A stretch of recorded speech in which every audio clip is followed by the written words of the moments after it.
Genesis chapter 3, the fall of humanity.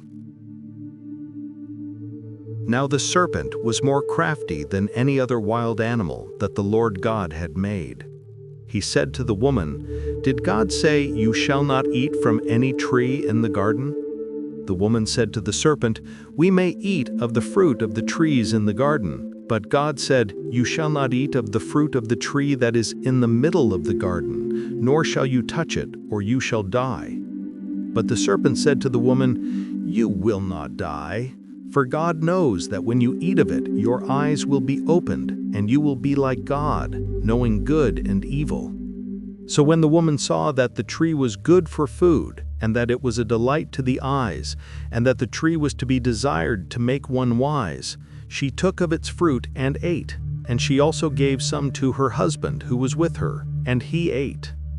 Then the eyes of both were opened, and they knew that they were naked, and they sewed fig leaves together and made loincloths for themselves. They heard the sound of the Lord God walking in the garden at the time of the evening breeze, and the man and his wife hid themselves from the presence of the Lord God among the trees of the garden. But the Lord God called to the man and said to him, "Where are you?" He said, "I heard the sound of you in the garden, and I was afraid, because I was naked, and I hid myself." He said, "Who told you that you were naked? Have you eaten from the tree of which I commanded you not to eat?" The man said, "The woman whom you gave to be with me, she gave me fruit from the tree, and I ate."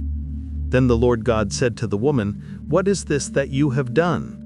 The woman said, "The serpent tricked me, and I ate." The Lord God said to the serpent, "Because you have done this, cursed are you among all animals and among all wild creatures. Upon your belly you shall go, and dust you shall eat all the days of your life.